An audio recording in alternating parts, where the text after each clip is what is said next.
আজি অলপ chicken roast বনাম। তাৰ কাৰণে মই আদা নহৰু পেষ্টিং, পিঁয়াজ, জলকীয়া, তেজপাত, টমেটো চচ আৰু এইফালে মই এনেকৈ মাংসখিনি অলপ ফ্ৰাই কৰিছোঁ। মাংসখিনি ফ্ৰাই কৰোঁতে ইয়াতে কিন্তু হালধি ইউজ কৰিব নালাগে, অলপ ফ্ৰাই কৰি ল'ব লাগে। ফ্ৰাই কৰোঁতে মন কৰিব যাতে মাংসটো আপোনাৰ ৰঙা হৈ নাযায়। এতিয়া মই ফ্ৰাই কৰা হৈছে, একদম কমকৈ ফ্ৰাই কৰিছোঁ। এতিয়া মই মাংসটো এনেকৈ নমাই লৈছোঁ। এতিয়া এই গৰম তেলটোতে মই পিঁয়াজখিনি দি ল'লোঁ। এতিয়া ইয়াত পিঁয়াজটো ৰঙচুৱা হৈছে, মই মাংসখিনি ইয়াতে দি লৈছোঁ। এতিয়া মই মাংসখিনি এনেকুৱাকৈ দুবাৰমান লাৰি দিছোঁ। দি কেনে যিখিনি আদা নহৰু পেষ্টিং, জলকীয়া, তেজপাত এইখিনি দি লৈছোঁ। লগতে পৰিমাণ অনুসৰি নিমখটো দি দিছোঁ।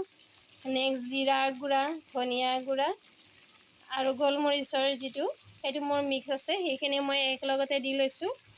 আৰু যিমানখিনি চিকেন মছলা দিওঁ এনেকৈ মই এচামুচ চিকেন মছলাও দি লৈছোঁ। আপোনালোকে যদি ইলাচি বা দালচেনি খাই ভাল পায় তেতিয়াহ'লে ইউজ কৰিব পাৰে।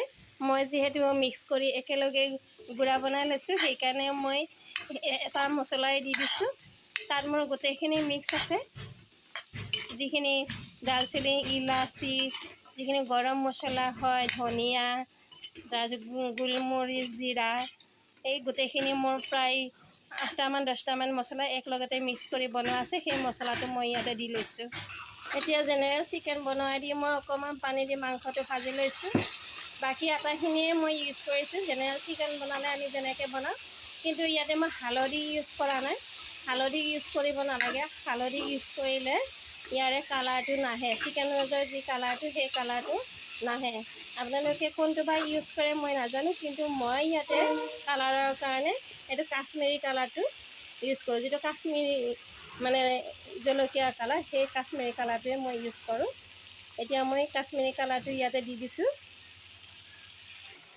মই যিহেতু কাশ্মীৰী জলকীয়াৰ যিটো পাউডাৰ সেইটো মই সৰু পেকেট এপেকেটে ব্যৱহাৰ কৰিছোঁ। আপোনালোকে যদি বেছি ৰেড কৰিব বিচাৰে আপোনালোকে 2 পেকেট ইউজ কৰিব পাৰে। এতিয়া মাংসখিনি প্ৰায় সিজি গৈছে। এতিয়া মই চচটো ইউজ কৰিছোঁ। এইটো টমেটো চচ হয়। টমেটো কিটচেন চচটো কিন্তু বেছি ভাল লাগে, ৰ'জত বেছি সোৱাদ লাগে খাই কেনে। এতিয়া মই চচখিনি ইউজ কৰিলোঁ ইয়াতে। আপোনালোকে টমেটো চচ ইউজ কৰিবা। টমেটো চচটো হ'লে সোৱাদটো অলপ বেছি ভাল লগা হয়। এতিয়া হৈ গ'ল চিকেন ৰ'ষ্টখিনি তৈয়াৰ।